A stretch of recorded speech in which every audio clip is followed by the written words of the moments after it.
Аузу биллахи минашшайтанирраджим. Бисмиллахир-рахманир-рахим. Аллаға мадақ болсын, пайғамбарымызға салават болсын. Баршамыздың ұстаған оразаларымызды Алла қабыл етсін. Мінекей оразамыздың соңғы 10 күндігінде бастап кеттік. Ораза бізді жан-жақты тәрбиелейді. Момын адамды, мұсылман адамды жан-жақты тәрбиелейді. Төзімділікке, шыдамдылыққа, қайырымдылыққа, сабырлыққа үйретеді. Осы сипаттардың барлығы момынның бойынан, жүрегінен табылуы тиіс. Осы адам баласын тәрбиелейді. Пайғамбарымыз саллаллаху алейхи вассалам адам баласының ағзалар тәнінде, ағзасында бір бөлшек ет бар. Ол сау болатын болса, адам ағзасының барлығы сау.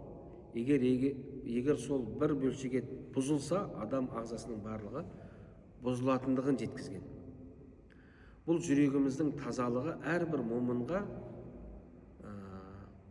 тиіс таза болуы және сау болуы. Жүрегіміздің адалдығы. Осы жүрегіміз жақсылық пен жамандықтың бұлағы. Жүрегіміз егер имандылық пен ар ұятқа ұяласа, онда біздің іс әрекеттерімізден тақуалық, шынайылық, адалдық, жұмсақтық, кешірімділік сипаттары көрініс табады.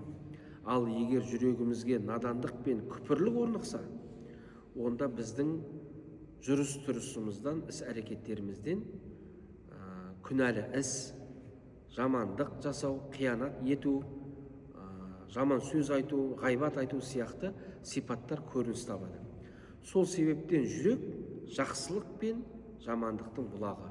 Осы жүрегімізді осы айда тазалауымыз керек. Және бұл оразада жүрегімізді тазалау арқылы оразаның ең жоғарғы деңгейдегі оразаны ұстаған болып есептелеміз. Енді жүректер бөлінеді. Сау жүрек болып бөлінеді және ауру жүрек болып бөлінеді. Сау жүректерді ғалымдарымыз бірнеше бөлікке бөлген. Сау жүрек. Бұл қандай жүрек дейтін болса, ол Аллаға бет бұрған жүрек. Сау жүрек бұл жаратушы Алланың алдына барған уақытта сау жүректерді ғана қабылдаймын дейді. Алла Құран-ы Кәрімде аузу биллахи минашшайтанирраджим Яума ла юнфау малун ва бануна илля ман аталлаху биқалбин салим. Садақаллахул азим. Алланың алдында қиямет күнінде малың да, бала-шағаң да пайда бермейді, тек қана Алланың алдында сау жүректер ғана пайда береді дейді. Сол үшін жүрегіміздің тазалығы, надандық пен күпірліктен ада болуы әрбір момынға тиіс. Екінші қалбын мүниб, мойынсұнған жүректер бар. Бұлар Аллаға бет бұрған жүректер. Алланың осы дүниедегі пенделерге бұйырған бұйрықтары бар. Ислам 5 нәрсенің үстінде құралған. Ол иман, намаз, ораза, зекет, қажылық бізге бұйырылған болса, осы діннің ұстындарын қолынан келгенше ол орындайды. Осы жүректерді мойынсұнған жүректер дейді. Міне біз қазір Рамазан айында тұтып жатқан оразамыз, оқып жатқан тарабих намаздарымыз, Рамазан айындағы беріп жатқан қайырымдылық іс-шараларымыз, осылардың барлығы Алла Тағалаға бет бұрған жүректер болады. Үшінші жүрек жай тапқан жүректер, тыныш тапқан жүректер. Бұл жүректерді Алланы еске алу ғана, Алланы зікір ету ғана жүректерімізді тыныштандырады және жай тапқызады.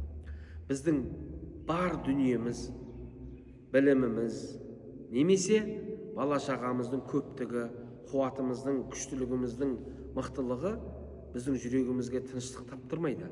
Тыныштықты таптырады тек қана Құран-ы Кәрімде Алланы еске алу ғана жүректі тыныштандырады деген Аллах Тағала Құран-ы Кәрімде.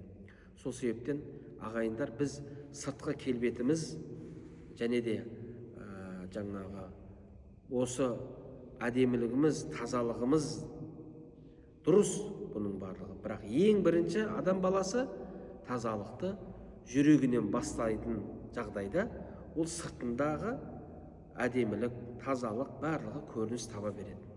Ал егер жүрек таза болмаған жағдайда адам баласы өзінің күнәлі ісіне, жамандық, қиянатына баратыны ақиқат.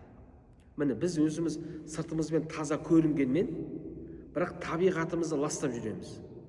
Табиғатымызды жолда кетіп бара жатқан уақытта су ішкен ыдысымызды, жеген тамақтарымыздың осы ыдыстарды сыртқа жолға лақтырып кетсек тазалайтын адам бар деп, осы біздің жүрегіміздің тазалығына жата ма? Жоқ, әлбетте жатпайды.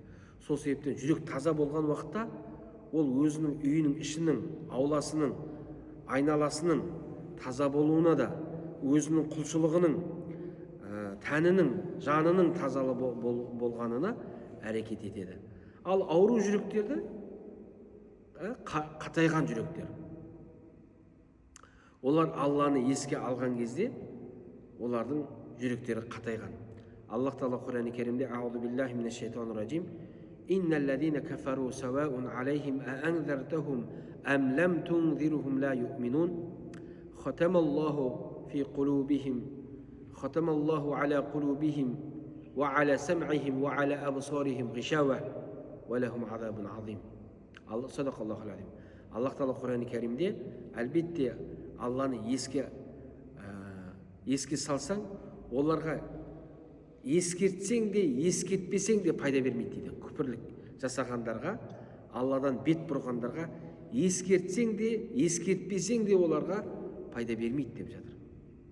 Олар әлбетте жүректері және де көздері мөрленген, құлақтары мен жүректері мөрленген, көздерінде перде бар дейді. Қанша Алланың бұйрықтарын, Алла Тағаланың зікірлерін бұйырған орындау керек, қайтарғанын қайту керек деп ескертсең де, олар тыңдағысы келмейді, өйткені олардың жүректері қатайған. Енді ауру жүректер бар, және де жаңағы олардың жүректері ауырады. Аллах Тағала Құран-ы Керимде олардың жүректері одан сайын ауырады дейді. Дұрысталғысы келмейді, бет бұрғысы келмейді. Осындай сипатты жүректерден біз аулақ болуымыз керек. Сол үшін құрметті жамағат, баршамыздың ең басты мақсатымыз осы жүрегіміздің тазалығына, адалдығына көбірек көңіл бөлуді баршамызға Алла нәсіп етсін. Естіген, білгенімізге амал етуді нәсіп етсін. Күнәларымызды Аллах Тағала кешірсін. Рамазан айы Раббым Алла қабыл болсын. Ассаламу алейкум.